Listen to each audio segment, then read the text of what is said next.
কাটোয়ার কাবেরী গোস্বামীর অভিনয় মুগ্ধ দর্শক। মঞ্চের আলো, মাইক, মৃদঙ্গ আর আবেগঘন ট্র্যাজেডির আবহে যেন জীবন্ত হয়ে ওঠে বাংলা লোকনাট্যের ঐতিহ্য।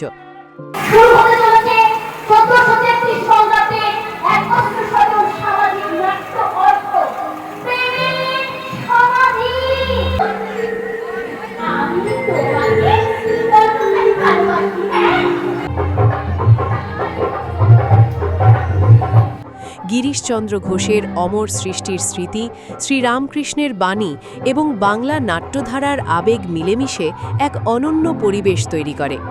নাট্যমঞ্চের আড়ালে লুকিয়ে থাকে শিল্পীদের দীর্ঘ সাধনা, পরিশ্রম ও অসংখ্য অজানা গল্প। এই ধারারই এক পরিচিত মুখ কাটোয়ার যাত্রা, সঙ্গীত ও নৃত্যশিল্পী কাবেরী গোস্বামী। তার অভিনয়, নৃত্য ও সঙ্গীত দর্শকদের বারবার মুগ্ধ করেছে। ট্র্যাজেডি থেকে আবেগঘন চরিত্র, প্রতিটি ভূমিকায় তিনি নিজের অভিনয় দক্ষতার স্বাক্ষর রেখে চলেছেন। কাবেরী গোস্বামী অতীতে সুজিত গুহ পরিচালিত ১৯৮৫ সালের বাংলা চলচ্চিত্র আক্রোশের নৃত্য পর্বেও অংশগ্রহণ করেছিলেন বলে জানা যায়। পাশাপাশি মঞ্চনাটক প্রেমের সমাধিতে প্রিয়া চরিত্রে অভিনয় করে তিনি দর্শকদের প্রশংসা অর্জন করেন। নৃত্যের তালে তালে তার সাবলীল পরিবেশনা এবং চরিত্রের গভীরে পৌঁছে যাওয়ার ক্ষমতা তাকে আলাদা পরিচিতি দিয়েছে।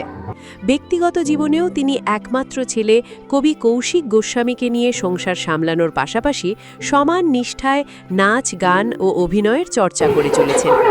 দীর্ঘদিনের সাধনা, শিল্পের প্রতি ভালোবাসা এবং মঞ্চের প্রতি অগাধ নিষ্ঠায় তাকে আজ কাটোয়ার সাংস্কৃতিক অঙ্গনের এক সুপরিচিত শিল্পীতে পরিণত করেছে। দর্শকদের ভালোবাসায় তার শিল্পী জীবনের সবচেয়ে বড় প্রাপ্তি। নৃত্যের তালে ভঙ্গিমা নাচে, ভঙ্গিমা শুধু নাচিতে থাকে মৃদঙ্গের আওয়াজের আড়ালে। কে লুকিয়ে আছে, কেনই বা লুকিয়ে আছে? ১৯৮৯ সালে বাংলা ছায়াছবি আক্রোশ, সুজিত গুহর পরিচালনায় আর.ডি. বর্মনের সুরে আশা ভোসলের গাওয়া গান, রিলিক্স পুলক বন্দ্যোপাধ্যায়।